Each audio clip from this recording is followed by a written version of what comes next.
One thing that I want to talk about, because of the 21 convention, it's talking about health, it's talking about dating, it's talking about personal philosophy, it's talking about business, anything, the total package of the ideal man. And that's really what happens. Like when people get involved with the 21 convention, they might come to listen to a dating coach, but they actually, I remember when you spoke, like 3 months later, not everybody, but the biggest change actually came from you and Dr. Doug McGuff. It was crazy. These guys got in better shape, better relationships with themselves. They're more positive. They worked more efficiently. They had a better attitude.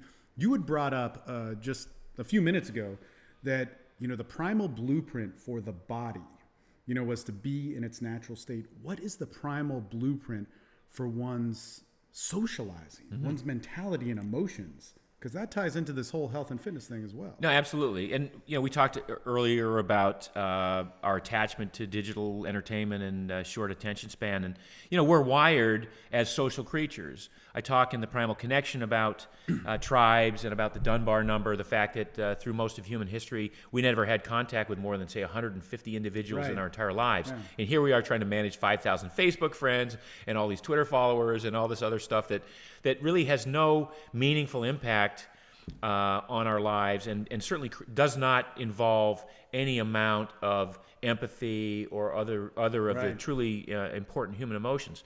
So the socialization which we're losing, and I want to sort of bring it back, can happen in many different ways. It can happen in, like one example, we talk about preparing food. If you're a young guy and you're trying to woo some young lady, one of the greatest ways to do that is to prepare a meal for her. It is absolutely true. Learn how to create, pick one recipe that you're really good at, and, whichever girl you bring back to the house, make that whatever. I mean, but, that's part of this social experience that I think a lot of young people today have sort of, they've outsourced that, shall we say, to the delivery service or the pick, drive-in or whatever it is that they're doing.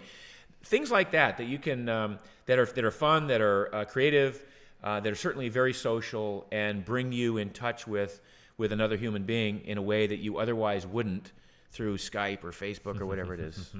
Did you want to say it? No. We'll go back home economics. All those at the beginning of the time, it's like you teach you how to cook something. To this day, I'm still the primary cook in our house as a result of that right there. My wife says you cook better. You cooked from the start. You keep doing it.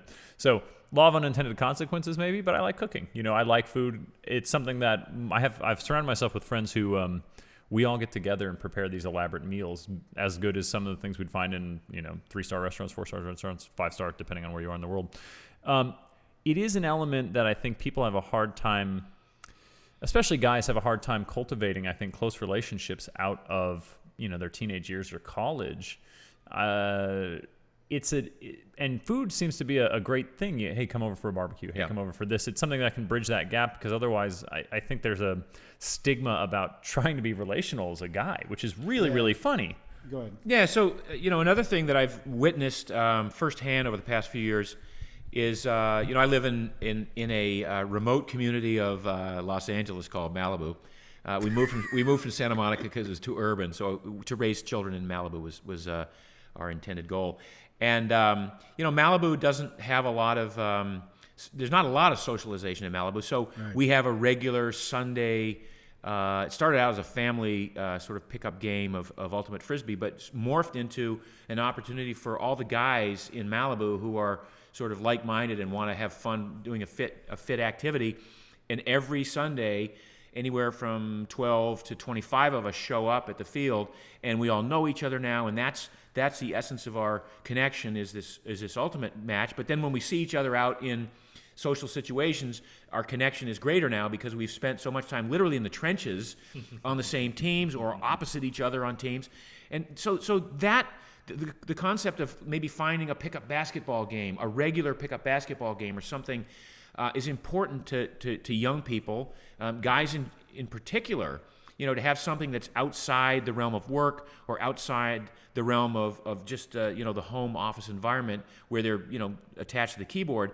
Get out there, sometimes it means getting in someone's face, we use the Ultimate Frisbee pitch as a laboratory. And the other dads and I talk about this a lot because we brought our sons in to play this game. And we go, at the end of a game, we'll go, geez, what an asshole I was. And, I can't believe with my kid here that I argued that call as vehemently as I did.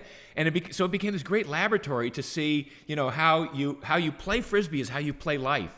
And I just highly recommend that. How you do one thing is how you do everything. Yeah. Man, this is interesting because we obviously have looked at the body and how eating in this kind of like American or westernized fast-paced diet can be harmful and proven it, but when we look at socializing, when we look at our ability to have empathy, emotions, a well-rounded expression of one another, we do the same thing we have things like addiction. We weren't born to have that.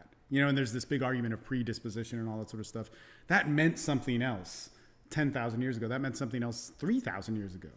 And if we lose this component of these things that men and women were born to do, what human beings were born to do, whether it's eating, socializing, connecting, it moves into some sort of distortion and dysfunction. I find that all of this, especially with the whole paleo community, is getting back to how can we live within all this of what we call the norm and get back to really the expression of this. Well, you brought up addiction, and that's a really interesting topic because we are wired to receive pleasure from certain chemicals. Mm-hmm. And so oxytocin, sort of the love chemical, and serotonin, some of these feel-good neurotransmitters, which are created as a result of activities that we do. And in case of oxytocin, it's cuddling and nurturing and being in close contact proximity. Serotonin from some of the foods we eat. There are all these various and sundry ways. Well, great example would be